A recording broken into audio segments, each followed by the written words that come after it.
أعوذ بالله من الشيطان الرجيم بسم الله الرحمن الرحيم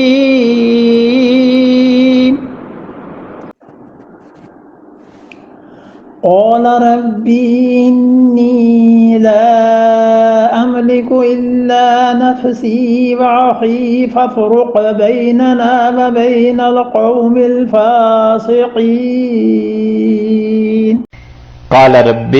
حضرت موسیٰ علیہ السلام بولے اور نے کہا پروردگار انی لا املک الا نفسی، میں کوئی اختیار نہیں رکھتا الا نفسی مگر میری جان حاضر ہے، وَأَخِي اور میرا یہ بھائی ہے حضرت ہارون علیہ السلام، فَفْرُقْ بَيْنَنَا اللہ تفریق کر دے ہمارے درمیان، وَبَيْنَ الْقَوْمِ الْفَاسِقِينَ اور اے پروردگار ہم تو ہیں ہی اس بے حکم قوم میں، اور ہم میں اللہ تفریق کر دے، ہمیں فرق کر دے، الگ الگ کر دے۔ 4 آدمی کل رہ گئے، 2 وہ جن پہ خدا نے انعام کیا تھا اور 2 موسیٰ اور ہارون علیہ السلام، باقی قوم نے کہا ہم سے نہیں لڑائیاں ہوتی۔ یہ چیزیں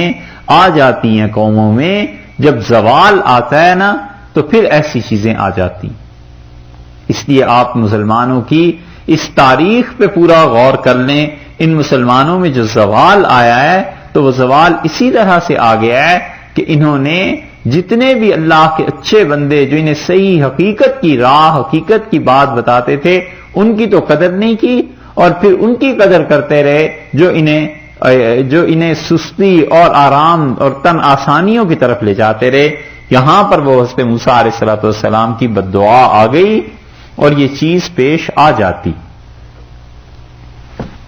مولانا ابوالکلام آزاد نے زندگی پوری لگا دی کہ کسی طرح سے مسلمان اٹھ کھڑے ہوں دوبارہ، اور کسی طرح سے مسلمانوں کی تحریک میں جان پڑ جائے، اور کسی طرح ایسے ہو جائے کہ وقت پلٹ آئے۔ کیا کیا کام، کابل کی ہجرت، پھر البلاغ کا اجراء، پھر مولانا کا قربانی دینا، اور ایسی قربانی کہ ان کی زندگی کو اگر ان کی جیل پہ تقسیم کیا جائے تو ہر 5واں دن ان کا جیل کا تھا زندگی کا۔ ایسی ایسی مصیبتیں، پھر اخبار نکالا، الہلال نکالا، الہلال نے اتنا کام کیا، اتنا کہ شیخ الہند رحمۃ اللہ علیہ جیسے آدمی کہتے تھے کہ ہم جہاد کا سبق بھول چکے تھے، اس نوجوان نے یاد دلایا مولانا آزاد کے متعلق۔ سب کرنے کے باوجود قوم کا ان کے معاملے میں رویہ یہ تھا کہ اردو میں اگر الف با تا سا سے شروع کریں نا لکھنا، تو حروف تہجی میں شاید ہی کوئی ایسا ہو لفظ جس سے کوئی گالی بنتی ہو اور وہ مولانا آزاد کو نہ پڑی ہو۔ اتنی گالیاں دیں قوم نے، اتنا کچھ، حتیٰ کہ وہ آدمی لکھنے پہ مجبور ہوا کہ میں جس زمانے میں بھیجا گیا ہوں میں اس زمانے کا فرد نہیں تھا۔ اور نواب حبیب الرحمان شروانی کے نام جو انہوں نے خط لکھے ہیں، وہ پڑھنے سے پتہ چلتا ہے کہ مولانا پر کیا بیتی اور کیا کچھ ان کے عزائم اور جذبات تھے رحمہ اللہ۔ مگر یہی ہوا کرتا ہے، قومیں جب زوال پہ ہونا تو وہ اپنے محسنین کے ساتھ یہی کرتی ہیں۔ 4 آدمی پوری قوم میں، اور ان میں وہ اتنے بڑے،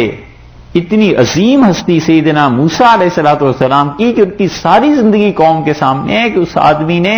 ساری زندگی مصائب اور تکالیف میں گزاری، ہجرت کی، 10 سال وہاں جا کر محنت فرمائی، فرعون کے دربار میں بار بار جاتے رہے، قتل کے ان کے منصوبے بنتے رہے،